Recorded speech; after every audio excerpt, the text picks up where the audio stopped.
hullámvölgy, vagy nem hullámvölgy, ez itt a nagy kérdés. A Chelsea az utóbbi hetekben igencsak formálul teljesített, és a szurkolókban ott motoszkál a kételj, vajon csak egy rövid visszaesésről van szó, vagy mélyebb problémák húzódnak a háttérben. Ma a The Bridge and Beyond podcastben erről fogunk beszélgetni. Ma este itt van velem Gergő. Sziasztok! És Martin. Sziasztok! Elemezzük a legfrissebb meccseket, amik történtek, megnézzük, hogy mi működött és mi nem.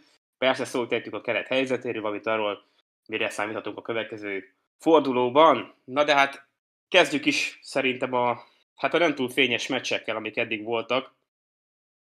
A Premier League-ben a Brentford elleni meccsen lévő 2-2-es döntetlenről ejtsünk egy pár szót, srácok, egy pár véleményt, teljesítményekről, kinek tetszett ez a, nem is tudom, mit mondjak erről, ez a oda-vissza pattanós labda, gólokat kapunk, védelem, kuka. Meg szeretnélek hallgatni benneteket, mit gondoltok erről a 2-2-es döntetlenről?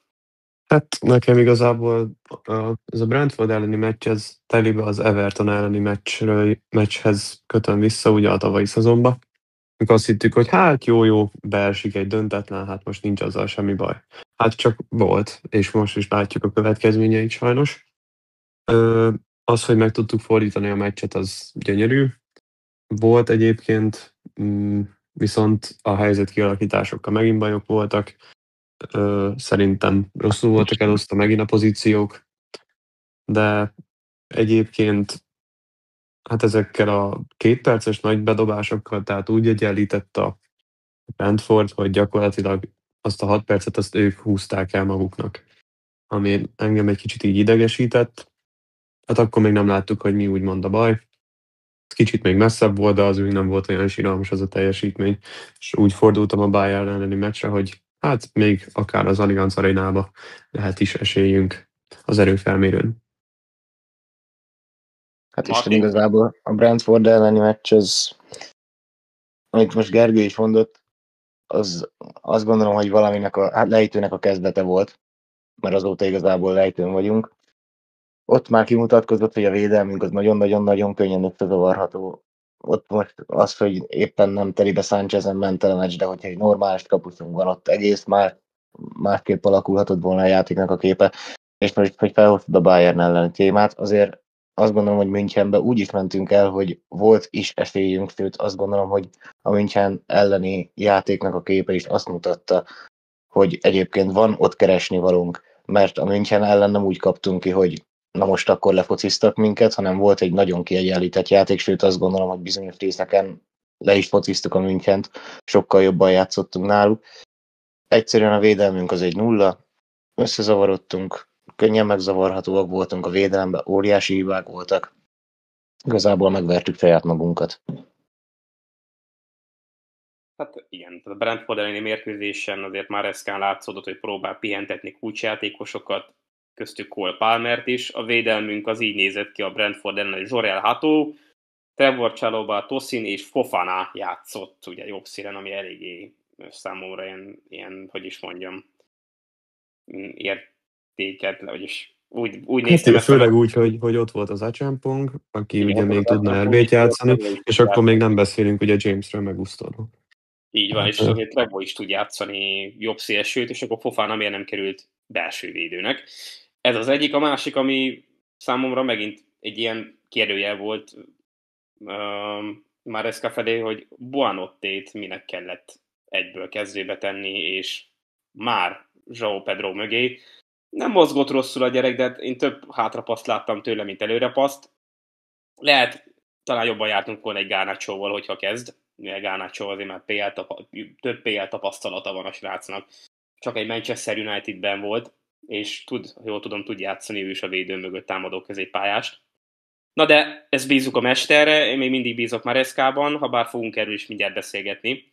Ez volt a Brentford elleni mérkőzésünk. Aztán igen, nagy elánnal, hát elég nagy magabiztossággal is elutaztunk Münchenbe, ahol, ahogy mondtátok ti is, elég kiegyensúlyozott mérkőzésen, de mégis nagy hátránnyal, mert azért, ha nézzük a statisztikákat, a Bayern Münchennél többet volt a labda, több lövésük is volt, méghozzá 16 lövésünk, nekünk csak 9. Az XG-jük is sokkal magasabb volt, tehát a vége mégiscsak az lett, hogy simán nyert a Bayern München. egy pár véleményt akkor erről a meccsről is, srácok, a Bayern München elleni 3-1-es vereségről. Hát akkor én is egyébként csatlakoznék, tehát még úgymond ezt erőfelmérőnek tekintettem magamba, ezt a Bayern elleni meccset. Itt csatlakozok Martinhoz, hogy saját magunkat vertük meg, és a keretnek a fölépítése verte meg saját magát. Gondolok itt a védelemre, illetve a kapus pozícióra. 2025-ben ilyen védelemmel és ilyen kapussal állunk föl ennyi elköltött pénz után, és én nem szoktam egyetérteni a Jamie Carragherrel, de azt hiszem a United meccs után mondta ezt, hogy lehet így ideálni egy ilyen meccsre. És ez teljesen jogos. Ez teljesen jogos. Sánchez védett a Bayern ellen hatalmasakat, de az, hogy nem tudunk kihozni gyakorlatilag egy labdát, csak tehát egyet tudtunk kihozni, amiből gólt rúgtunk, ez valami szánalmas. Az is egy kontra volt. Igen, az is egy kontra volt. De tehát ez számomra szánalmas bárhogy is. Itt a sporira azért még kitérnék, hogy a Bayernnél semmi nem volt sárgalap, nálunk volt. Szerintem az a 11-es, az, hogy most a Harry Kane éppen rádől Caicedo-ra, azt szerintem semmiképpen nem 11-es. Tehát meg ugye az a hirtelen labdaejtés, és mindenki úgymond szabadrugásra készült, azt hiszem. És gyakorlatilag nem is szólt a Spori, hogy akkor most el fog indulni, hanem elindították, és akkor bepasszolt Olise, és akkor gól. Hát most az egy kicsit ilyen fájó pont volt. Hát Gusztót meg én most már lassan egyébként elkezdeném jegelni, mert most már azért második éve elég gyengusz. De hát ezt a Maresca tudja, majd beszélünk róla is. Ennyi igazából a meccshez. Az a baj, hogy nagyon még vissza, hogy még mindig nem tudunk helyzeteket kialakítani. Gyakorlatilag úgy mentünk ki, mint a PSG ellen, csak sokkal hatékonyabb volt a PSG ellen minden, és a Bayern ezt pontosan tudta, hogy mi így fogunk kiállni. És ők erre fölkészültek. Így van, tehát konkrétan a felállásunk Tosinon kívül ugyanaz volt, mint a Bayern München ellen, csak annyi, hogy a PSG ellen volt, így van. De hát valamiért már Maresca mesterünk azt hitte, hogy azt a taktikát nem fogja Kompany megnézni, vagy kiállni. Megnézni azt a meccset, igen. Martin, te is beszélj kérlek. Hát, osztom Gergőnek a nézeteit, tehát most azt mondom, hogy a 11-es az nem feltétlen volt 11-es, nyilván ez egy fújható szituáció, ez bíró válogatja, hogy befújom, nem fújom, oké, megadták. Ezen is ment el a meccsnek egy része nyilván, hogy mit tudom én, 9 percen belül megkaptuk a második gólt, pont egy ilyen büntetőből, de Gusztónak ez az eladott labdája, tehát az, hogy mikor egy Bayern München ellen egy top formában lévő Harry Kane-nek adsz oda egy labdát a 16-osra, úgyhogy nincs előtte védő, az ilyet nem lehet csinálni. Tehát ilyet nem engedhetsz meg magadnak, nem tudom, akadémiáról frissen feljött védőként se. Ez lehetetlen.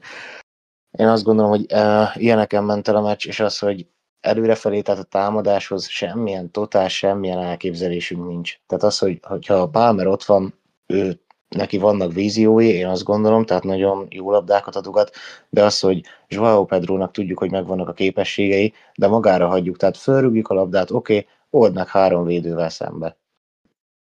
10-ből 9-szer nem fog sikerülni, és lehet, hogy nem adsz előre 10 labdát egy mérkőzésen.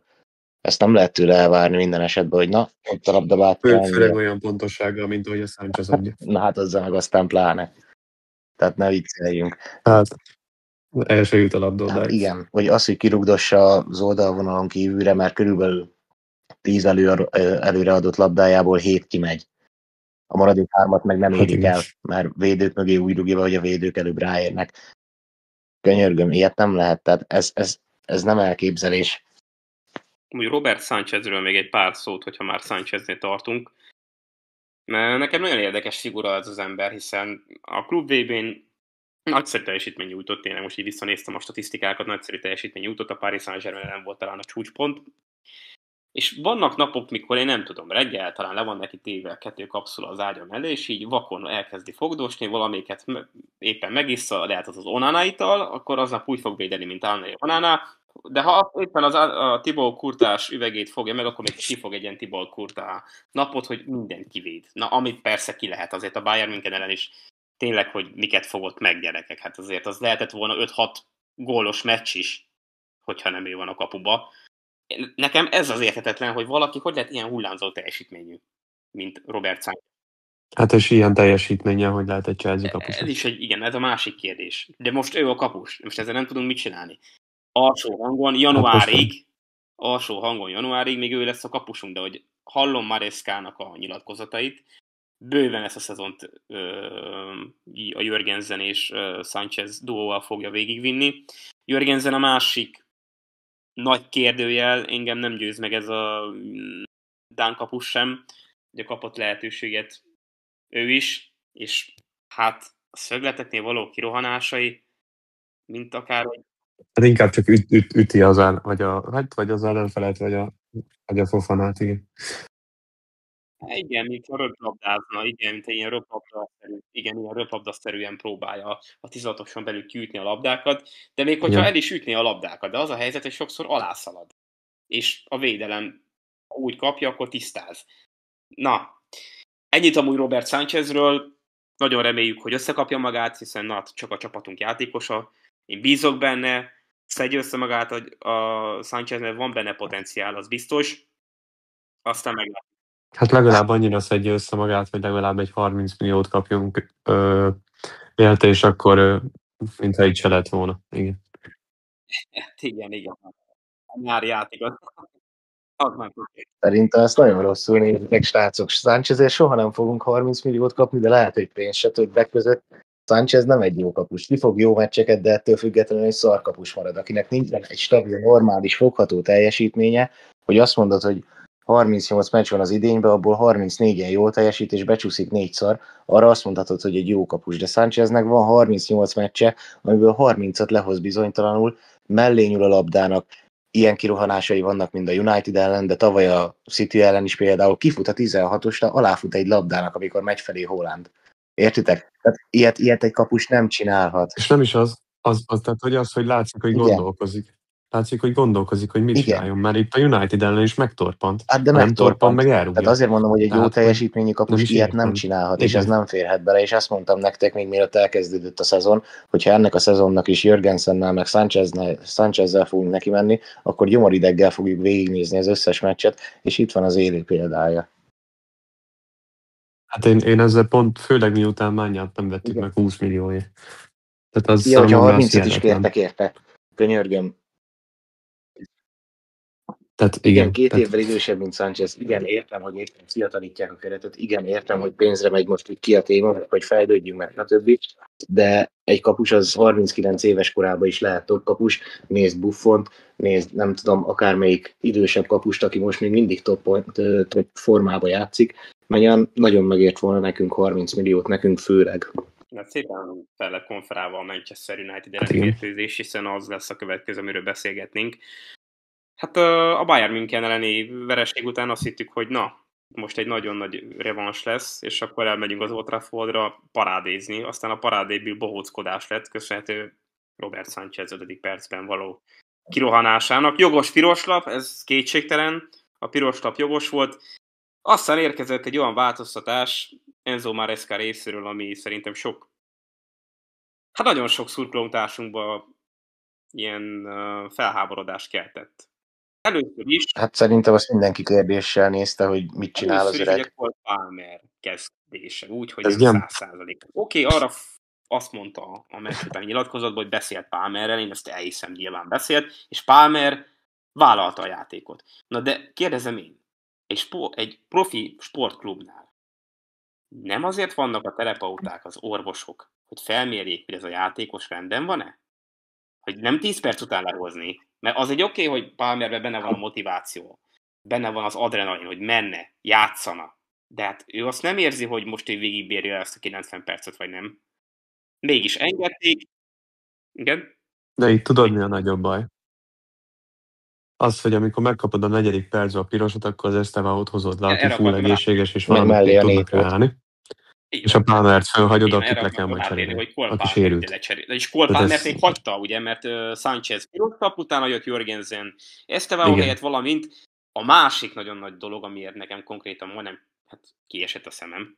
Pedro Netót is lehozta, hogy behozza Toszint.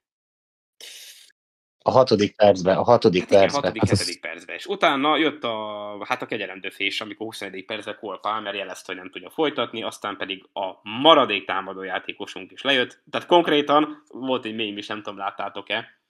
A Chelsea-nek a felállása úgy nézett ki, hogy van vagy 6-7 védő hátul, és akkor João Pedro előtt. Konkrétan így. De várjál, itt a tetején a 60. percben volt, mikor lehozta Fofanát, és fölhozta a helyére a 18 éves Tyreek George-ot.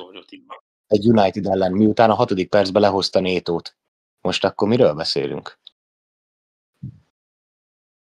Hát és úgy, hogy ha nagyon akartuk volna, akkor Nétót fönt kellett volna hagyni, mert akkor szépen Kukureja behúzódik, és akkor nagyjából még védő. Azt gondolom, hogy le-3 védőzhettük volna ezt a United-et, akiknek a támadójáték a kuka. Hát így is. Hát igen. Jobban játszottunk, mint sem. És ugye hát lesgójuk is volt.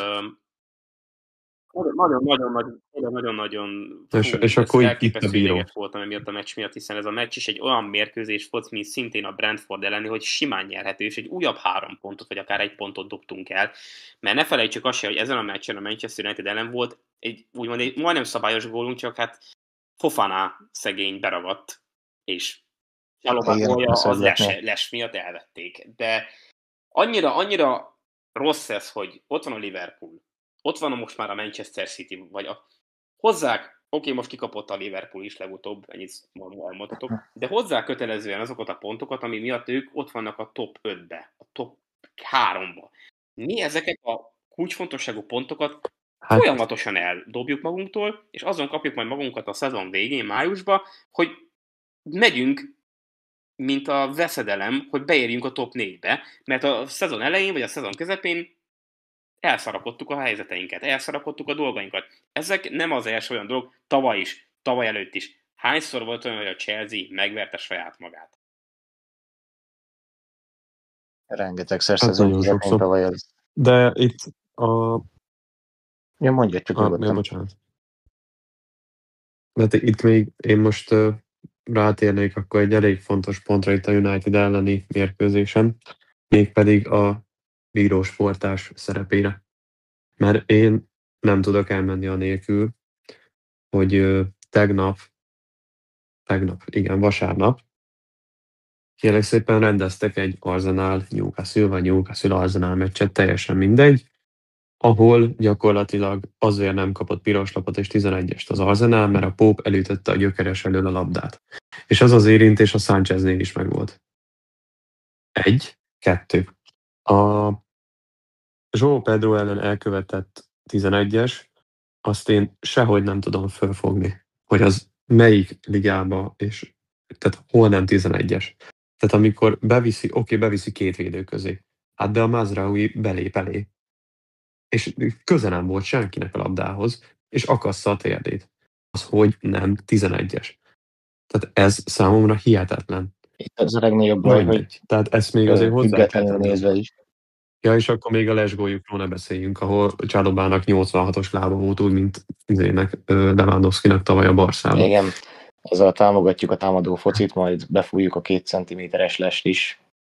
Na, tehát ez hülye döntések voltak szerintem, de tehát független szemmel nézve is, ha az ember tényleg elkülöníti magát attól, hogy na most én éppen Arsenal, vagy éppen Manchester United szurkoló vagyok, hogyha függetlenként nézi, azért a bírók velünk szembe elég érdekesen állnak már évek óta. Tehát rengeteg olyan meccs van, most beszélhetünk itt, de ne csak Premier League-ről beszéljünk. Ott van például egy Real Madrid, itt a Premier League-ben ugye itt van a Liverpool, de például az olasz bajnokságban ott van az Inter. Kapnak olyan bírói segítséget, amikkel végig tudják vinni a szezont.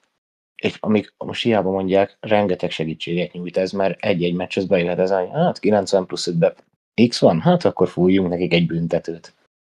Vagy éppen ne fújjunk nekünk. Hát ugye a tavaly Liverpool szezon. Hát nekem ott is bármit mondott, mert a legjobb csapat volt a Liverpool, de az kicsit úgy idegesítő, hogy hát a Salának konkrétan nem tudom, 30 plusz góljából 11 volt, vagy 15. 11-es. Na hagyjuk már, 38 meccsen, csak ő rugott ennyit. Még lehet, hogy ő is nem csak ő rugott 11-es tavaly. Tehát ez kicsit igen felháborító. De mindegy, ne is bírózzunk. Ha most azt nézzük meg, nem, bocsánat, még ennyit. Ez majd úgyis följön a Brighton ellen is, de ezt még el kell mondjam itt. Sánchez, ha belegondolom magam, én nem voltam soha kapus. De egy középpályás voltam, szerintem el tudtam dönteni régen is, nem ekkora szinten. Hogy itt, ha a 4. percben te elindulsz egy ilyen labdára, és ne talántán nem találod el, akkor téged kiállítanak a 4. percbe. Én ezt mondtam, menjen el, van még hátra 86 plusz a hosszabbítás, legyen 1-0, esküszöm. Tehát, hogy jobban játszottunk 10 emberrel, mint ők 11-en. És tehát, hogy kiállítatod magad a 4. percbe. Tehát ennyire hülye, hogy lehetsz? Tehát most bocsánat. Tehát, hogy menjen el, vigyel melletted, vagy el se indulja. Rúgja be, senkit nem érdekel. Tehát ez számomra ez hihetetlen. Hát figyelj, én, hogyha emlékszel, ezen veszekedtem utána a csoportos beszélgetésben az emberekkel, amikor elkezdték mondani, hogy nem Sánchezen ment el. De most oké, a védők nem voltak a toppon, oké, a Bömo elment Zitzerbe. De ezt mondtam ott is, hogy nem egy, meg nem 2 ilyen volt már a történelemben, hogy egy 1-1 Zitzerbe ment egy csatára kapusta. Egyik se érezte úgy, hogy na most akkor nekem agyon kell rúgnom a csatárt. Vagy éppen aki felé megy, tök mindegy, hogy kiment felé. Lett volna 1-0.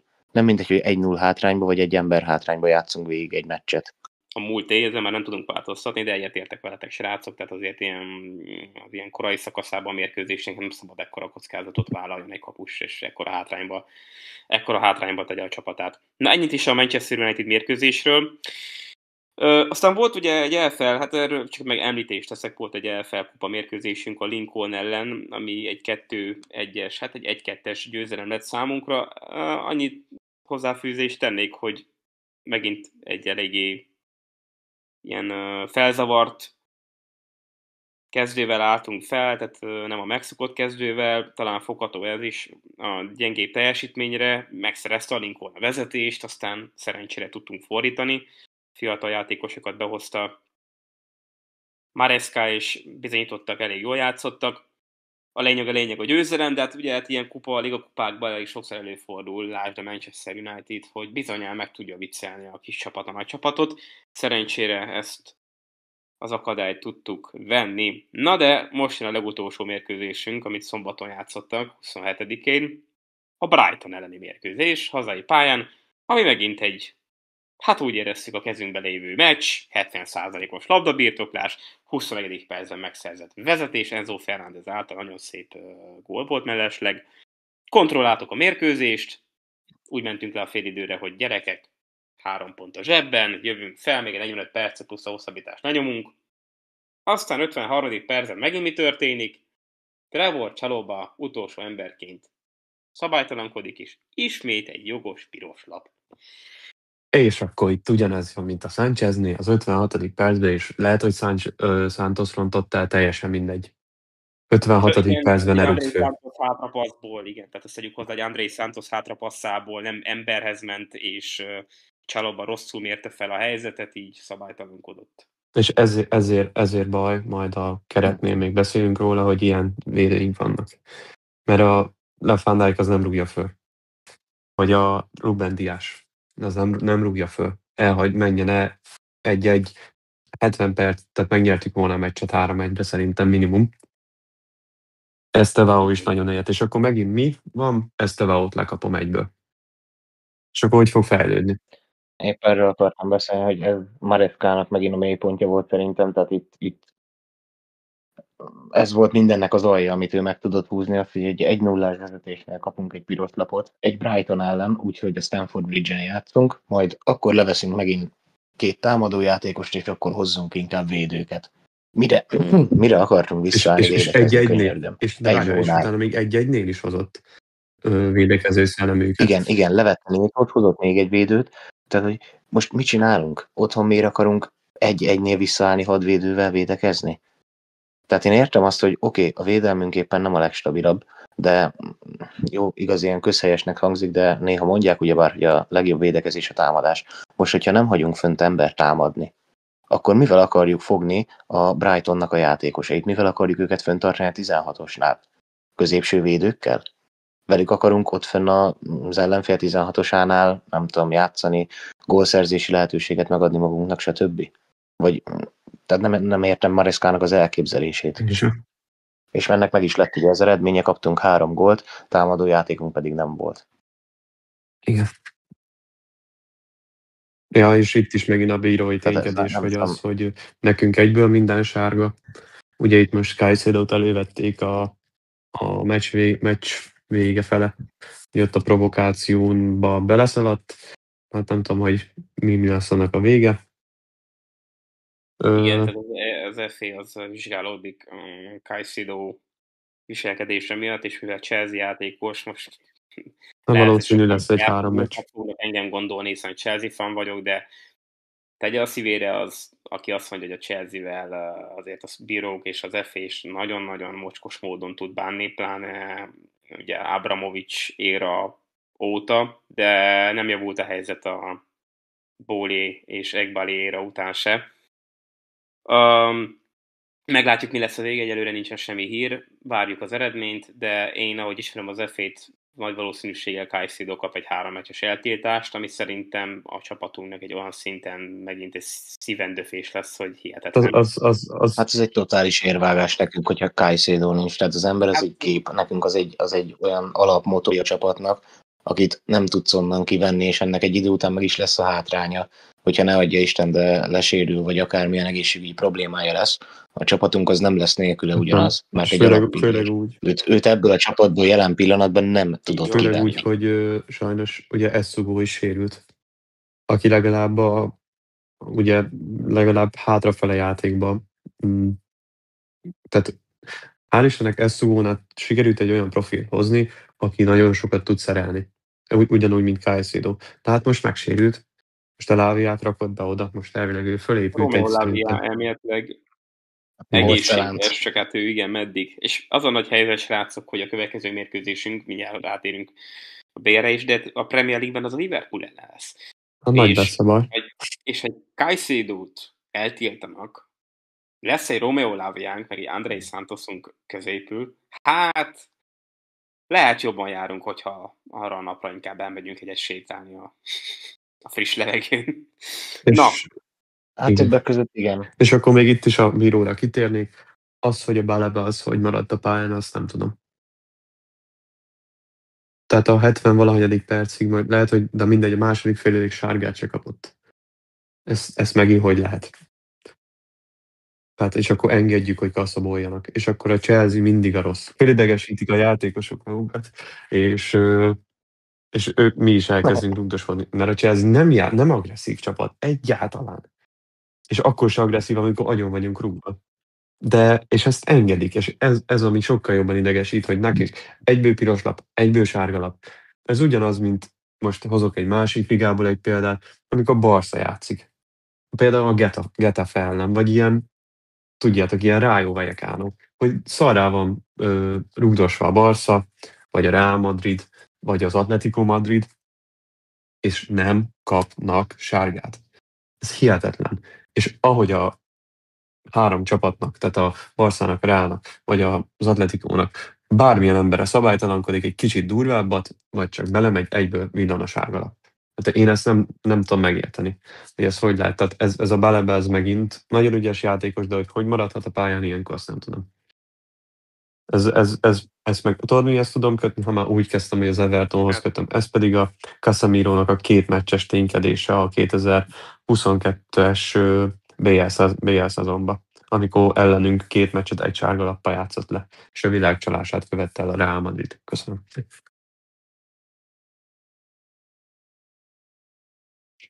Igen, így van. Így van. Na hát a Brighton elleni meccs röviden ennyi volt, sajnos egy újabb vereség. Na de hát szó esett itt Marescáról, meg a fő problémákról, a rossz taktikai döntésekről, a csapatfelépítésről, tehát nagyon mélyre mehetnénk ebben a témában, de próbáljuk így felszínesen és összefoglalva a lényeget. Szerintetek mi a fő probléma Marescával? Akkor kezdem, hogy olasz. Hát ez egy nagyon fontos szempont. Nagyon makacs. Nekem szerintem van egy kicsit olyan is benne, hogy meg akarja mutatni, hogy és csak azért játszatja ezt és azt, mert fel akarja hívni a vezetőségnek a hiányokra a figyelmét. De lehet, hogy pont, hogy a másik oldala is tényleg csak ennyire makacs, hogy hát én biztos, hogy berakom ezt, és csak ő fog kezdeni, és most legyen ez bárkire gondolunk. Hát ugye a piros lapokról már beszéltünk, hogy lehozzuk az Estevaót, akik bármit tudnak reálni, és akkor fölhagyjuk a Palmert, aki plusz X időt még tud játszani, és őt is le kell cserélni. Ezt nem tudom, hogy lehet. És utána 3 hétig elérhetetlen Igen, lesz. 3 hétig elérhetetlen lesz, hát nagyon megért ez a United elleni meccs. És akkor a következő, ugye Brighton ellen ugyanez, és akkor védőket hozunk föl. Nem tudom minek. Ezt átbeszéltük, menjünk tovább. Az, hogy a Garnachót nem tudom minek jegeli, én soha nem voltam elájulva a Garnachót, egy jó kis játékos, ezt a pénzt, ami ide jött, ezt megéri. És kellett egyébként a Gittens helyére. Na de, még a mikrováltoztatásokon, amikor 11-11 ember van, akkor azt mondom, hogy még jók, amikor egy kicsit így más szerepkörökbe pakolgatja a játékosokat. Na de viszont az, hogy 2 darab éve nincsen új taktikánk, az valami hihetetlen.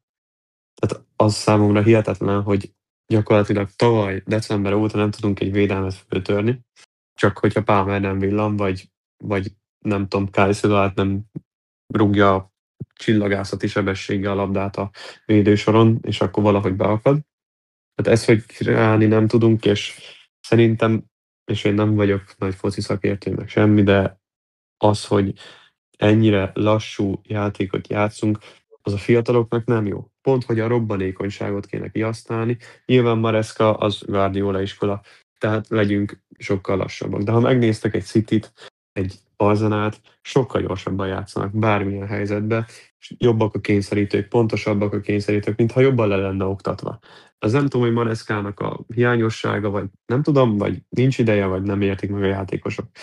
De viszont az, hogy az Enzo Fernández és a Palmer egyfolytában rossz szerepkörben van használva, az nagyon rossz. Nem hiszem el, hogy nem veszi észre, hogy a Palmert, ha kiragasztod az oldalra, mint a Pochettino, azt nem sokan fogják meg. 1. 2. Az Enzo Fernández világklasszis az argentin válogatottba. És akkor most mit nézünk, hogy egy meccsen jó, egy meccsen meg, mint hogyha egy 5 milliós játékos lenne, vagy egy ifi, aki most jött föl. Ezt nem hiszem el, hogy ez hogy lehet.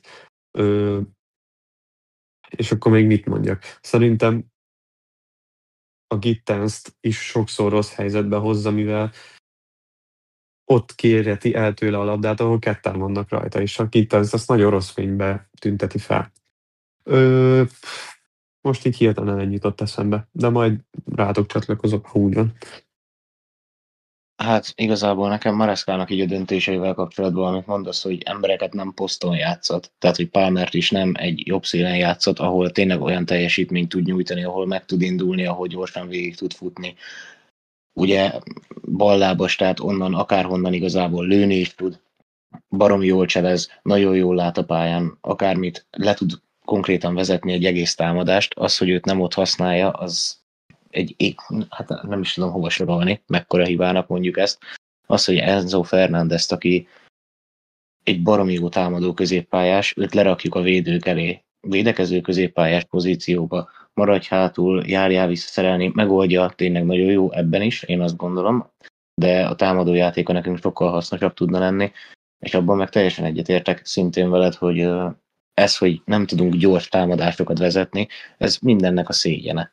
Mert az, hogy egy kontránál képesek vagyunk megállni, és megvárni, amíg hátraér a védelem, hátraér a középpálya, mit akarunk, amikor benne áll 8 ember a 16-oson Hát belül? igen. Ez, hogy fölfutunk 6 játékossal, és akkor nekiállunk adogatni. Most könyörgöm, mire várunk? Le kell vezetni egy támadást, 10-15 másodperc, kész. Ha elment, basszák, vagy lőjék úgy mellé. Igen, semmi gond. És az a baj, bocsánat, hogy szabadba vágok, hogy még mintha ezek például ami a Barszánál van. Őket vagy a PSG-t lehet fölhozni, mert ők a 2 legjobb csapat a világon, és ez mindenki elismeri, hogy passzolgatnak, oké, oda-vissza, jobbra-balra, de van egy hirtelen sebességváltás, és akkor azt már nem tudják, amit mondjuk a Yamal vagy a Dembele hozzá nekik, azt nem tud, tehát azt egyből megcsinálják, és bágó van belőle. Ezt én nem látom egy éve, és az, hogy ahogy mondtad, hogy 8 ember betömörül, igen, ez a Premier League sajnos, hogy akiknek nincs meg a költségvetésük, azok beállnak ötvédőzni. És a Maresca mit csinál egy éve már? Az, hogy beállunk ebbe a gyémánt alakzatba, támadásba, és ezt mindenki tudja. És nincs egy más lehetőség. Tehát esküszöm, annyi játékos lehetne más szerepkörből berakni. Most a Gusto nagyon rossz egyébként. De ha azt játszhatná vele, mint amit játszott Pochettino, és ez épül arra is, hogy a Palmer a jobb szélen van, hogy tudjon neki futni. Az nagyon jól tudna kinézni. De nem én vagyok az edző, mindegy. De az, hogy ezeket, ilyen hibákat csinálni, és az, hogy nem próbáljuk meg azt se, hogy hát jó, hát most 5 védőzik a kis csapat, hát akkor kicsit húzzuk már magunkra őket, de nyilván ehhez tudni kéne védekezni is, kéne egy kompetens védősor, ezt is aláírom, és akkor próbáljuk meg kontrázni, mert nagyon, és tavaly is a szezon első felébe annyi kontrából lőttünk gólt, nagyon szép volt, csak Maresca visszavette ezt a potmétert, és akkor hát inkább passzolgassunk kötött hátul, meg a Sánchez rúgjon bele egyet, és akkor majd a Capu Tibor leszedi az űrbe azt a labdát, amit ki akart rúgni. Tehát, hogy na, értitek, nekem ez még a legnagyobb bajom. És akkor utána majd rátérünk a keretösszetételre, amiről Maresca nem tehet. Kristóf? Hogy itt lenne egy érdekes kérdésem felétek, de elég sokszor feljön Mauricio Pochettinónak a neve. Ugye volt Igen. edzőnk. Szerintetek vele előrébb lennénk most? Szerintem nem. Igen. Na hát akkor Szerintem egyértelműen igen. Na, egyértelműen igen. És miért? Miből gondolod ezt? Ha neki hagynak még időt, én azt gondolom, akkor egy támadó játékot, tehát szerintem ő is észrevette volna ezt már idejében, hogy Jackson nekünk nem lesz jó, mert hiába lőtt, mit tudom, tehát statisztikákban Jackson nála is jó volt, hogyha csak azt nézzük, hogy hát igen, rúgott 13 gólt abban a szezonban, de ott is rúghatott volna az ember 30-at is, és ezt szerintem Pochettino látta.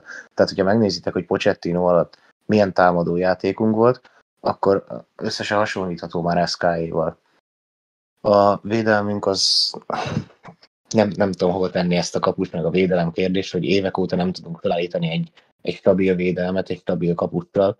Ez a bízunk Sánchezben már harmadik éve, ez tök jó dolog, csak nem jutunk vele sehonnan, sehova. Ez egy rossz kapus volt, rossz kapus itt marad. Lehet, hogy egy közép vagy egy alsóházi csapatba elférne. Ha mi top klub szeretnénk lenni, a nevünkhöz illően, akkor nekünk Sánchez nem jó. Ahogy a védelmünk sem jó. Megvannak kvalitásban a játékosaink, ezzel nincsen gond. De az, hogy így el lehet őket bizonytalanítani, az nekünk nem fér bele. Gergő? Te azt mondtad, hogy nem. hát én azt mondtam, hogy nem, de na mindegy, elmondom, hogy szerintem miért nem. Azért, mert Pochettinónak egy káosz focia volt, és ami sok embernek jól állt, de viszont a csapatból, hogyha ezt a keretet nézzük, akkor sok embernek nem állna jól. Az a féle káosz foci. Gyorsabb foci jól állna. Az a féle káosz foci nem, amiben egy Conor Gallagher világklassz is volt. Már nyilván nincsen játékos, hogy már el kellett adni, akinek valami fizikalitása volt a középpályán. De nem tudom, én Pochettinóban nem láttam azt a edzői szikrát, aminek benne kéne szerintem lennie, és ami egyébként szerintem a Marescában benne van, de most jelen pillanatban nem mutatkozik meg, és most sokan egy Kóklernek mondják. Még egy kicsit lehet benne szerintem bízni, fiatal edző még meg ilyenek. De Pochettinónak ezt a csapatot, és voltak sérülések meg minden, de azt a keretet azt nem a 6. helyre kellett volna behozni, hanem azt is minimum egy 4.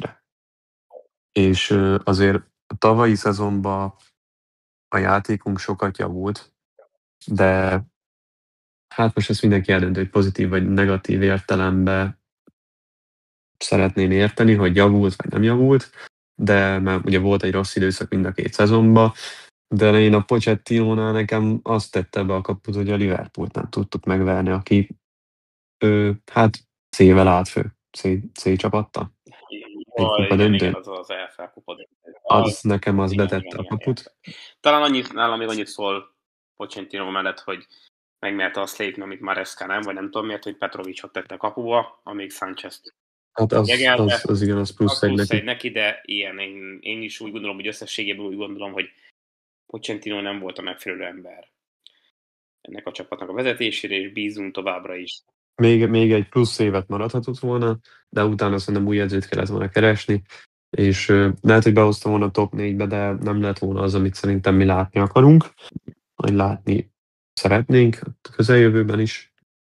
Szerintem Maresca most azért gondolkozik fejbe, hogy mert azért most egyébként pont az előbb olvastam, hogy a Chelsea kiáll Maresca mellett. Nyilván most egyébként sok a sérült is, sajnos. Azért az, hogy most gyakorlatilag egy csatárunk van, mert Giui ügyeske, de egyébként szerintem nem nagyon fog lehetőséget kapni. Tehát amikor az ügyeske Jordot rakjuk be estébe inkább, aki ugye balszélső, az sokat elmond róla. De nem tudom. Ez szerintem decemberig eldől, hogy a Maresca marad-e. Szerintem ezt a szezont végig fogja vinni. Ezt a szezont mindenképp végig fogja vinni. Bocsánat. Igen, végigviszi, mert inkább decemberben az dől el, hogy akkor most megint nagy takarítás, és akkor a világpénzét elköltjük, csak most remélem, hogy értelmesen költjük-e a világpénzét. Most akkor, hogyha már szóba hoztad Giut, akkor hadd kérdezzem meg, hogy kölcsönadtuk őt a Sunderlandnek, majd miután Dilep lesérült, visszahívtuk őt a Sunderlandtől, hogy na, ő kell nekünk csatárnak, majd kispadoztatjuk végig. Tehát értem, hogy 2 meccsen volt piros lapunk, értem, hogy 2 meccset játszottunk emberhátrányba, de akkor ahelyett, hogy mondjuk még a nem tudom ki helyett is védőt hozunk fel, mert már a 4. védőt hozzuk fel a meccsen, akkor mi lett volna, hogyha mondjuk a 70. percben felhozzuk Joao Pedro helyett, hogy figyelj, 70 percet játszottál, pihenjél, és akkor 20 percre legyen egy friss csatárunk, vagy 25 percre, hogy esetleg a támadó játékban is legyen valami képünk, hogy az ellenfél csapatának is legyen valami hátraálló szándéka, hogy figyelj, lehet, hogy ezek támadni is fognak, akkor ne feltétlenül támadjunk ki mind a 11 emberrel, mert így, ahogy Maresca fölrakta a csapatot, mindkét meccsen, ahol piros lapot kaptunk, így nyugodtan feljöhettek, akár tényleg 10 emberrel is éppen, hogy csak a kapus nem jöhetett fel félpályáig, mert nem volt kivel támadjunk. Hát igen, és a meglepetés faktort meg kihagytuk. Hát, igen. Na hát, igen. Ez egyébként beigazad van, és ezt én sem értem annyira.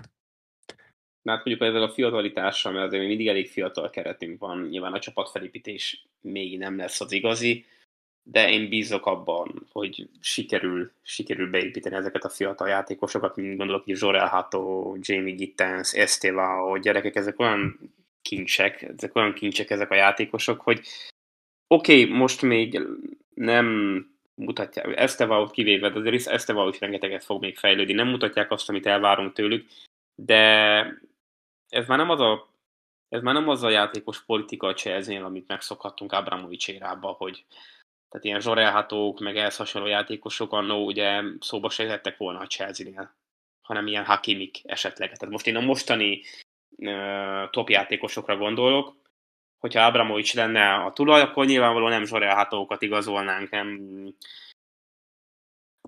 Benoit Badiashile-okat, hanem Nuno Mendes, igen, ehhez hasonló játékosok kezdnének. Igen. Ez most egy más nyelv. De még a Hatót is lehet leigazolni, mert nagyon jó. Így igaz. Az átigazolás... Hát még ha le is igazoljuk Hatót, tehát ugyanerre a pozícióra. Az átigazolási politikával még olyan szempontból semmi baj nincs is, hogy most oké, megvettük Estevao-t. Nagyon fiatal, 18 éves tényleg. Beszéltük is még a szezon kezdete előtt, hogy ugye fizikálisan éppen nem Premier League fizikalitással rendelkezett, még a Palmeirasnál. Erre idejött, és be tudott úgy szállni a szezonba, mint hogyha itt játszott volna már tavaly is, érdembe tud hozzátenni a játékhoz, nem is keveset. Látjuk rajta, hogy tényleg egy nagyon tehetséges játékos, tényleg neki is megvannak a víziói, de akkor miért nem hagyjuk érvényesülni? Tehát itt a 2 emberhátrányos meccsünknél, mind a 2-nél az első lefelé jövő ember az ő volt. Miért? Miért egy olyan embert hozunk le, akin látszik az, hogy figyelj, ő még okozhat veszélyt az ellenfél kapuja előtt, aki teremthet nekünk lehetőséget, miért egy ilyen embert veszünk le? majd fölhozunk még egy védőt, vagy fölhozunk még 2 védőt, és a védelmünk az 3 helyett 5 emberrel is pont ugyanígy megzavarható, mert a pontrugásoknál úgy meg vagyunk zavarodva, hogy ezt ember elképzelni nem tudja, vagy akár egy 3 felfutó támadó játékosnál 5 védővel meg vagyunk zavarodva. Könyörgöm, ilyet nem lehet csinálni. Akkor a 3 védővel is meg vagyunk zavarodva, meg 5-tel is, akkor ne hozzunk fel 5 védőt. Akkor hagyjuk a játékosainkat támadni, akkor szorítsuk oda az ellenfelet az ő 16-osukhoz, annyival kevesebb időt van a kapunál, vagy a mi kapunknál a labda. Nyilván Maresca egy biztonsági játékos. Nagyon látszik rajta, hogy ezekkel a cserékkel elárulta magát, hogy ő tehát ugye Brighton ellen is 1-0-val megyünk, tényleg kontrolláljuk a mérkőzésen, egy piros lap, és akkor minden támadó megint lebeállunk védekezni. Tehát ez nekem egy nagyon ilyen gyáva, nekem egy nagyon ilyen megfutamodás érzetem van, ami nem egy Chelsea, ez nem a Chelsea, ezek nem mi. De figyelj, hogyha lenne egy... Tehát én annyit akartam mondani, hogy ez nem a Chelsea. A Chelsea nem az, aki megfutamodik egy Brightontól hazai pályán, meg kapott egy piros lapot. Nem ez lett volna az a megoldás. Most beszélek úgy én is, hogy nem vagyok profi fotball szakértő, nem voltam soha fotballedző, fociztam nyilván profi szinten, de annyit azért a hülye is lát, hogyha kontrollálsz egy mérkőzést, kiállítanak egy védődet. Oké, lehozol egy támadót, vagy egy középpályás, hogy behoz egy védőt. De nem az, hogy mindenkit lekapsz hirtelen. Minden támadódat lekapod. Hogy te azt az 1-0-át bebiztosítsd, amit nem tudsz. Tehát no sense. Igen. Tehát, hogy figyelj, hogyha lenne egy stabil védelmünk, ami nincs, de hogyha lenne, akkor egy ilyen piros lapnál nem kéne még 2 védőt fölhozzunk, hogyha kiállítanak egy védőt, vagy éppen, hogyha kiállították a kapusunkat, akkor nem kéne mindjárt még egy védőt fölhozni a maradék 4 mellé, hogy na most akkor üljünk rá arra, hogy 0-1-re vezet az ellenfél, üljünk rá, és akkor csak védekezzük ki, akkor legyen inkább 0-1, mint hogy 0-3 legyen. Ha már 0-1-re mennek, az nekünk ugyanúgy 0 pont, akkor inkább próbálnánk meg inkább kitámadni. Tehát azt mondom, hogyha lenne egy olyan kapusunk és egy védelmünk, mint mondjuk az Internek, Sommerrel, és egy olyan védősorral, vagy akár lenne egy Gregor Kóbel a kapuba, meg egy normális védősorunk, akkor nem kéne ezen gondolkozni, mert hogyha onnan eltűnik egy védő, oké, hozzunk föl helyette egy másikat, vegyünk le egy szélsőt, de nem azt, hogy vegyünk le 2 szélsőt mindjárt. Hagyjunk fenn egy középcsatát, meg 2 középpályást, és akkor mi lesz? Igaza van, hogy ez a sok védőbehozás azért is lehet, mert hogy Maresca konkrétan nem bízik a saját védelmébe, sőt, szerintem ez az szerintem rátapintottál a lényegre, ez lesz az, amiért Maresca inkább több védőt hoz be, mert egyszerűen ő sem bízik ebben a védelemben, ami van a csapatnál. Hát ez szerintem egyértelmű. De és akkor rátérhetünk a következő témára, és nem én vagyok a műsorvezető, bocsánat, de hogy ugye Maresca kért védőket, és hogy is bízna benne. Így van, tehát amint Colville, ugye hát ez a nyári átigazolási ablak, talán zárás előtt 2 héttel, tehát már a vége fele, de még volt idő, ACL sérülés szenvedett, és Enzo Maresca vezetőségtől kért egy belső védőt, de nekem csak az jön le, hogy ő kapust is kért, hiszen nem véletlen mentünk Mánynánél. Igen, tárgyaltak Mánynánnal, az egyértelmű. Nem véletlen mentünk Mánynánél. A másik kérdés, hogy valószínűleg Mike Penders miatt nem nagyon szeretnénk idehozni fiatal kapust, vagy más kapust, mert úgy gondolja szerintem Maresca is, de inkább a vezetőség, vagy a scoutok, nem tudom, hogy Mike Penders a következő szezonra beérik, hogy ő legyen az első számú Chelsea kapus. Legyen úgy. Én azt mondom, legyen úgy. De én még nem, én Mike Penders-be se legyen úgy, azt, hogy ő képes lenni első számú kapus lenni. Ezzel nincs is semmi gond, de akkor miért nem hagytunk meg egy jó formában lévő Petrovicsot? Vagy akkor miért nem igazoltunk le még 11 millióért egy Kelehert, akit mondjuk a Brentford leigazolt? Miért? Hát igen. Itt jön szerintem az amerikai tulajoknak ez a rossz, nyilván üzletemberek. És én ezt értem, csak Petrovicsot is. Hát, hogy Petrovicsot azért egy szép 20 millió fontos profittal adtuk el, és gondolom erre nem értem. tudtak nem. Jó, de akkor adjuk el, de ott van a Kelleher. Érted? Vagy... Mondjad. Na, Gergő, mondjad. Mondd csak, Gergő. Hogyha itt hagyjuk Petrovicsot, hogyha van itt egy jó szezonja, már pedig lehetett volna, mert hogyha a Brentfordban van egy jó szezonja, mert eddig azért elég jót megy a Brentfordba, akkor nálunk is lehetett volna. Vagy hogy megveszünk, a Bournemouthban van Petrovics, vagy Kelleher a Brentfordba, tehát ő is jól teljesít. Most 11 millió euróért, hogyha leigazoljuk, és mi adjuk el jövőre mondjuk 25-ért, mert tudjuk jól, hogy nem 11 millió eurót ér Kelleher, csak a Liverpoolban ugye cserekapus volt, nem sok lehetőséget kapott. Nem egy magas kapus, nem egy fizikális kapus, ez tény, viszont a kapus potenciálja az meg óriási, én azt gondolom. Hát meg Igen. jó lábbal is. Tehát, hogy pont beleillett volna. És azért 11, jó, akkor menjünk meg. 20 év, ami, hát most bocsánat, de ebbe a foci világba semmi pénz. Hát nem lehet, hogy ő nem rúgja agyon a 4. percbe Igen. Bömót, és a többi. Egyik se. Aki egy kicsit van egy kis agya a fotballhoz. Vagy több, mint Sáncheznek.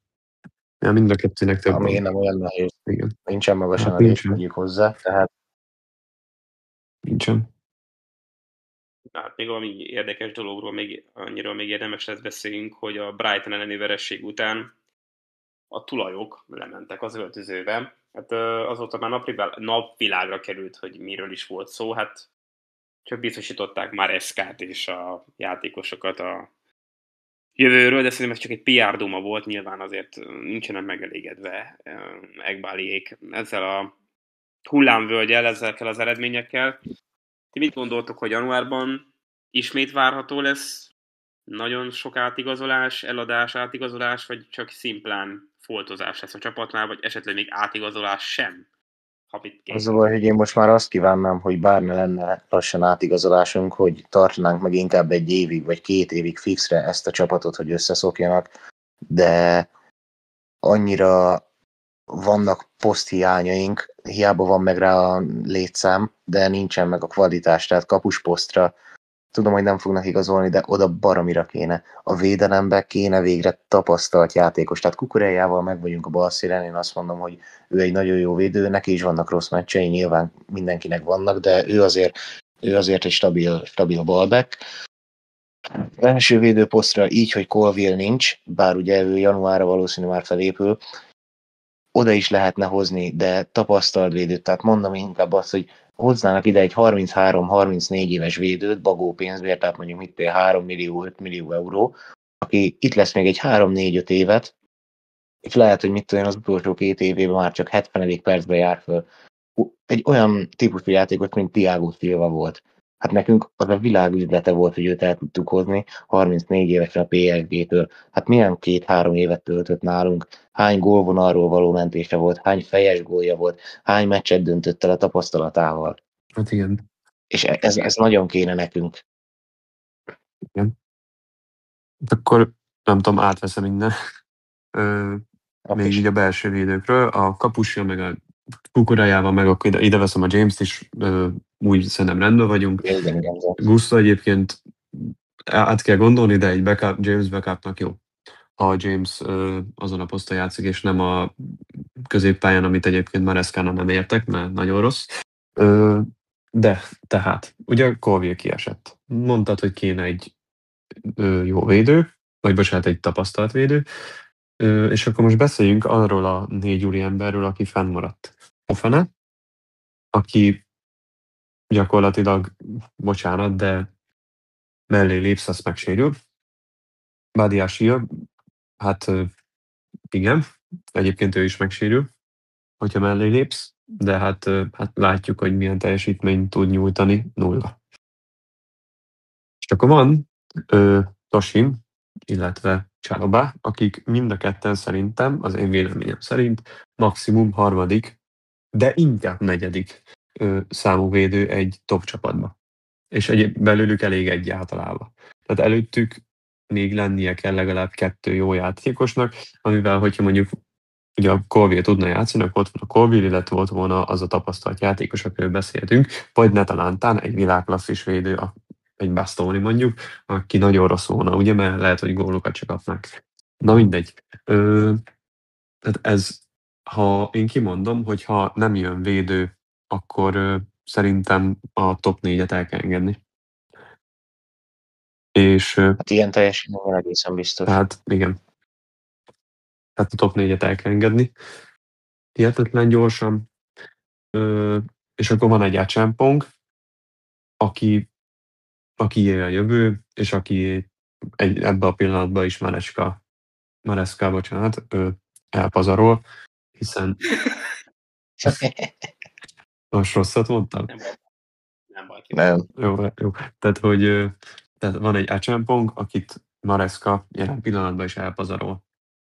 Mert amikor Achampong játszik, akár a Crystal Palace ellen, a Matetát nagyon nem tudja megfogni senki gyakorlatilag. És az emberünk levette a pályáról. Amikor játszik Achampong, jó. De vannak hibái. De könyörgöm, egy 18-19 éves belső védőnek, egyáltalán játékosnak nem lesznek hiányai játékperc nélkül. Hát ez egyszerűen Na ezért elképesztő. kéne az... És Ez, bocsánat, még ezt elmondom, és tehát, hogy ez elképesztő. És benne volna egy Kubarsi. És Kubarsinál mi volt? Hibázgatott 17 évesen, csak bíztak benne, nyomta, és Achampong is szerintem legalább annyira jó lábbal, mint Kubarsi, és ott tartunk, hogy a Kubarsi, ha nagy meccs van, és ha nem pihenteti Flick, vagy még Xavi, akkor 17-18-19 évesen Barcelona kezdő középső védője, vagy Liam Huijsen. Ő is a Real Madridnak tehát a fő CB-je jelen pillanatban.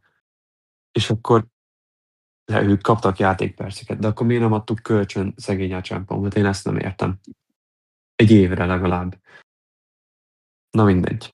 én is továbbra is azt gondolom megoldásnak, hogyha lenne egy idősebb tapasztaltabb védőnk, mind akit mondtam is, hogy szükségünk lenne rá. Persze ez a Acchamponggal megoldás. ki tudnánk egymást megőszíteni, mert én is azt mondom, hogy egy 18-19 éves játékosra nem feltétlen tudsz rábízni egy idényt, úgyhogy BL-be szerepelsz, úgyhogy 38 meccsed van a Premier League-be, úgyhogy FA Kupa, EFL Cup, klubvilágbajnokság és a többi, tehát baromi nagy terhelés ennyi idős játékosnak, viszont hogyha van mögötted, vagy éppen előtted egy 33-34 éves tapasztalt védő, akitől te tudsz tanulni, akit, hogyha te lesérülsz, akkor tudnak helyetted játszatni 6, meg 8, meg 10 meccsen keresztül, vagy éppen helyetted föl tudnak hozni, vagy éppen, hogyha ő sérül le, akkor te tudsz játszani full time-ba, aki tud téged mentorálni, akkor egy-két éven belül, amennyi időt eltölt nálunk ez a tapasztalt játékos, XY tök mindegy, hogy kiről beszélünk, egy-két éven belül Achampong átmehetne egy akkora fejlődésen, ami után igen, topvédő lehetne belőle. De így, hogy nem kap se játékpercet, így, hogy nincsen kitől tanulnia, így, hogy nincsen kinek a hátán kapaszkodni, úgymond, nem tud fejlődni, így nem lesz belőle topvédő, és egy elpazarolt tehetség marad. Egyetértek. Én is így gondolom, és visszatérve még Kubarsira, hogy ott volt egy Inigo Martinez, ott van jelen pillanatban egy Araujo, meg egy Christensen is. Most a Christensen is, még ha nem is játszik sokat, azért csak oda tudja mondani neki, hogy figyelj, csak itt tenni, így helyezkedj, azért csak nyertem a Chelsea-vel egy BL-t. Na, szóval, ja.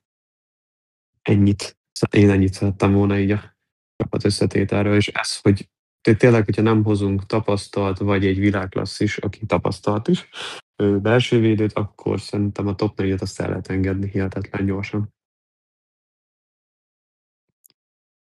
Na hát, a jövőkép az nem túl fényes, egy szóval, de bizakodhatunk egy jobb folytatásban. De még végezetül még annyit említsünk meg, ugye a soron következő mérkőzésünk, holnap játszik a csapat, Bajnokok Ligája, hazai pályán a Benficát fogadjuk, ugye José Mourinho visszatér a Stamford Bridge-re, holnapi mérkőzésre, itt már van egy ilyen, nálam egy ilyen ideiglenes kezdő, hogyan nézhet ki a kezdőnk, hiszen Enzo Maresca megtartotta a szokásos sajtótájékoztatóját, ahol hát nem túl biztató infókat árult el. Moises Caicedo, João Pedro, és nem tudom ki volt a harmadik, volt egy harmadik játékos is, aki úgy fontosságú játékos, nem érzi túl jól magát. Most konkrétan nem tudjuk, hogy ez sérülés, vagy esetleg betegség, nem árult el a mester több dolgot. Annyi biztos, hogy nem érzik jól magukat. De és most itt van előttem egy ilyen ideiglenes kezdő, hogyan nézhet ki hónap a kezdőcsapatunk.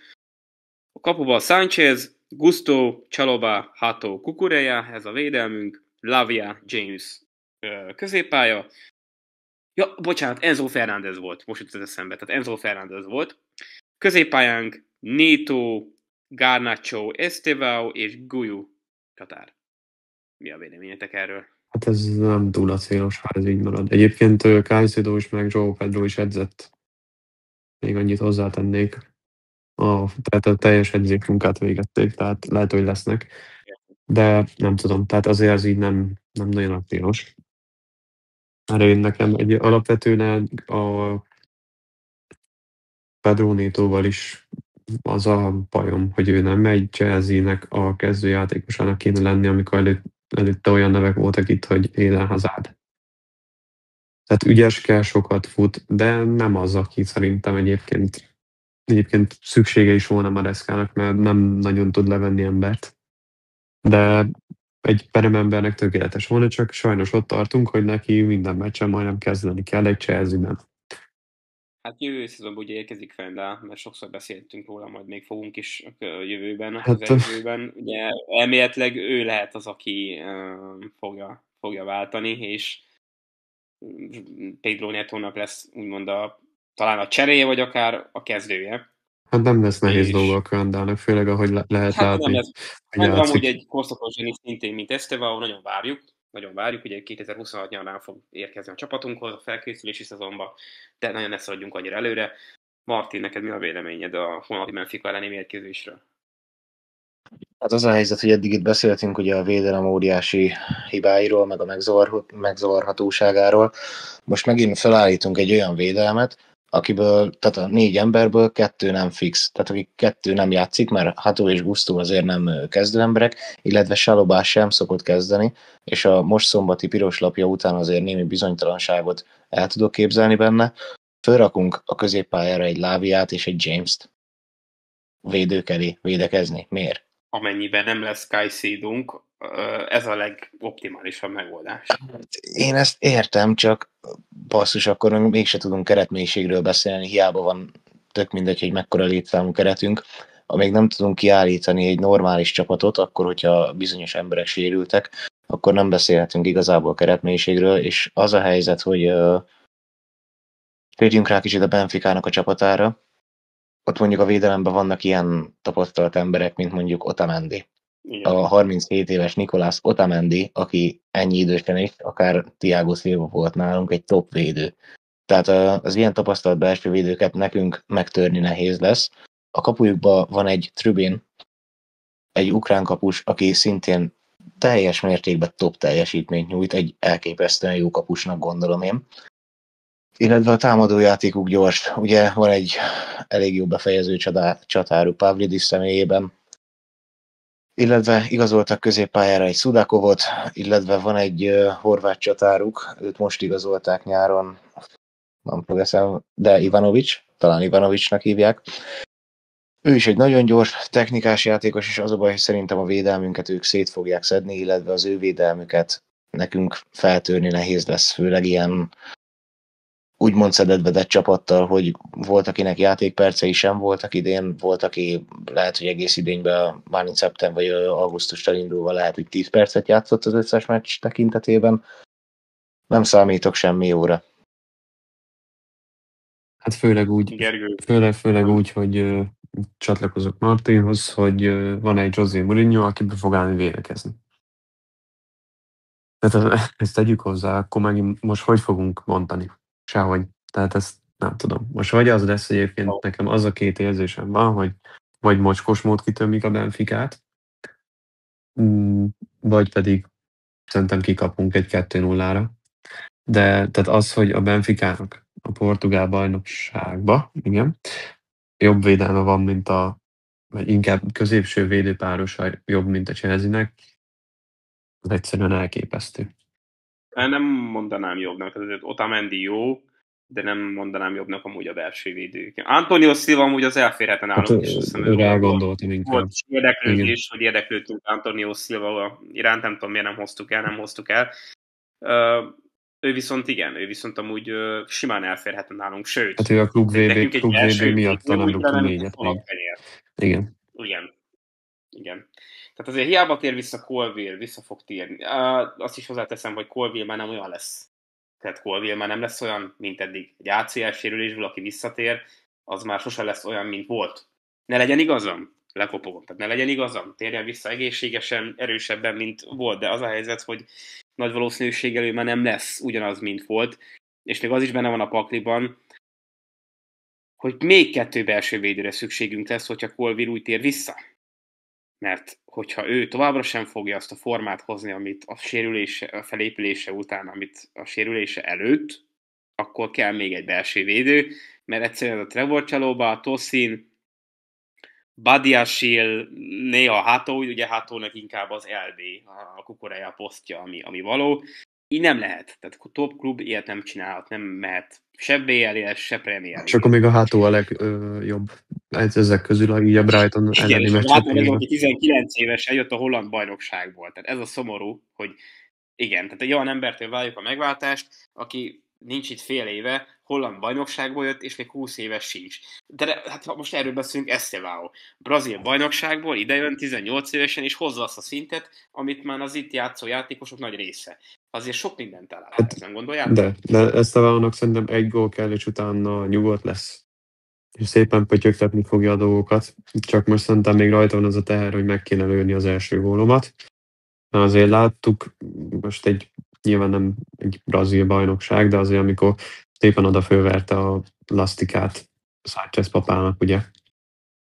Jaj, tehát, az nagy volt, igen. Tehát, hogy nagyon ügyes alapjáraton, és jól választja meg a dolgait a kapu előtt, jól választja a lövéseket. Jól dönt a kapu előtt, de szerintem még most benne van ez a trukk, ami mindenkiben benne van, hogy meg kéne rúgni az első gólt. Ha ez a teher lekerül róla, akkor szerintem egyébként nagyon jó lesz, még jobb. Egyébként az is sokat elárul, hogy megjön a brazil bajnokságból, azt hittik, hogy nem lesz fizikális, az úgy pattognak le róla az ellenfelek, tehát ahogy belép, milyen szögekbe lép be, ahogy vezeti a labdát, nem tudom, figyeltétek-e, és pattognak le róla a védők. Hihetetlen egyébként. Ne vegyünk el semmit Estevao érdeméből, már nagyon ügyes srác, és így, ahogy mondod, tehát nagyon összeszedte magát fizikálisan is, és tényleg kapu előtt is nagyon jó döntéseket hoz folyamatosan. Ne vegyünk el semmit az érdemeiből, de az meg valamit elárul a csapatunkról, hogy idejön egy 18 éves gyerek Brazíliából, és ő a mi top támadónk. Hát jelenleg igen. Ja, akkor itt valami komoly gond van a csapattal, ahogy azon a téren is, hogy most megbeszéltük, hogy a Benficának a belső védőpárosa a 37 éves Otamendivel felülmúlja a mi védőinket, úgyhogy mindenkit számba vettünk, úgyhogy elköltöttünk egy rakat pénzt, és nem tudunk megközelítőleg se egy olyan védőpárost felmutatni, úgyhogy a Benfica eladott nyáron egy belső védőt, Álvaro Carreras személyében a Real Madridnak. Akkor ő miért nem volt, vagy miért nem fér bele a mi projektünkbe? Ő is fiatal, 21 éves, megszerezhető áron volt, vagy ott volt Dejan Huijsen, belső védő, megszerezhető áron volt, fiatal, top védők. Ők nem kellettek, most meg szívunk a védelemmel. Ahogy megbeszéltük azt is, hogy Anatoli Trubin is, például a Benfica csapatáról beszélünk most, egy nagyon jó kapus, egy nagyon stabil kapus, és egy portugál csapatról beszélünk. Igen, és akkor még azt ki se tértünk, hogy hozzánk visszatérve, hogy akikre úgy lehet számítgatni. Colville saját nevelés. Chalobah saját nevelés. Tosin ingyen jött. Achampong saját nevelés. Fofana rakatpénz. Disasi rakatpénz. Badiashile rakatpénz. Igen. Gusztó rakatpénz. És akkor most bocsánat, de megjön Hato, be kell dobni, mert muszáj bedobni belülre, tehát balvédőnek, és ennyire stabil, és ezt nem látta eddig a Maresca az edzésen, bocsássa meg a világ. Úgyhogy nem is az a posztja. Mert jól játszott a Brighton ellen. Achampong, Hato, belső védőkkel betonok leszünk. Hát de most nem, Kristóf, most bocsánat, de hogy eljön a holland bajnokságból, oké, nem vártuk tőle ott a megváltást, de hát hogy játszott? Tehát nagyon jól játszott a Brighton ellen. Nagyon jól, igen, egyetértek, nagyon jól játszott. Nagyon nagy tehetség, tehát én Jorel Haton olyan örülök, hogy ide hoztuk, hiszen megint egy olyan posztot erősítettünk egy olyan fiatal tehetséggel, aki egy ilyen Cole Palmer lehet, csak az ő posztján. Persze. Nyilván, hogy a képességekre gondolok. Jorel Hato szintén, Achampong szintén, Estevao is, tehát ugye érkezik Fenda is.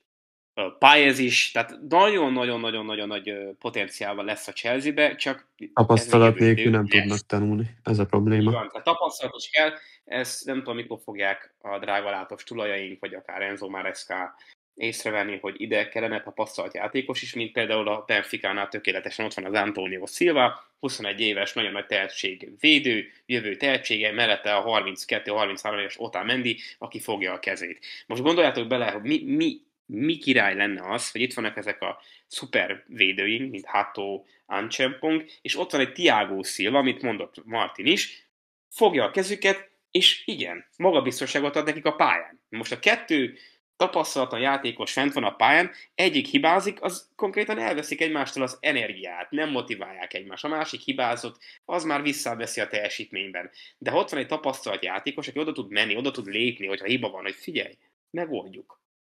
Gyere, mutatom, mit kell csinálni. Tudunk haladni, de így nem fogunk tudni haladni, hogy tele vagyunk zöld fülűekkel, és akkor hát majd ez a csapat jó lesz, majd ez jó lesz. Ezt halljuk 2022 óta. 23, mert 23-ban volt ez a nagy fiatalítás. Na mindegy, ez már inkább belőlem ez a rage szólt, ez egy ilyen kis rage-elés volt inkább, de jobb el kimondani, mint magunkba tartani. Szóval igen, tehát holnap meccs, Benfica ellen, mindenkinek nagyon jó szurkolást kívánunk, nagyon reméljük, hogy hozzuk a kötelezőt. A fogadóirodák szerint 1,65-ös szorzóval nekünk kellene simán hozni a mérkőzést, aztán meglátjuk. Hát reménykedjünk, hogy most az agyvérzésre kerül bennünket. Igen, tehát holnap 21 órakor RTL Plus lehet nézni és szurkolni a Chelsea-nek. Hát srácok, én nagyon megköszönöm nektek, hogy összeültünk ma este is. Köszönöm szépen nektek a beszélgetést. Köszönjük a lehetőséget. Nézőinknek pedig, hogyha tetszett, akkor egy feliratkozással, esetleg kommentekkel, hogyha szeretnétek hozzászólni, hogy bármilyen témát bedobnátok, amit szeretnétek, hogy kibeszéljünk, nyugodtan tegyétek meg. Egy like és egy feliratkozás nagyon sokat számítana nekünk, azzal jelezitek, hogy a munkánk igenis számít. Én megköszönöm a figyelmet, holnapra mindenkinek jó szurkolást kívánok, jó éjszakát, és vigyázzon mindenki magára. Köszönjük. Sziasztok!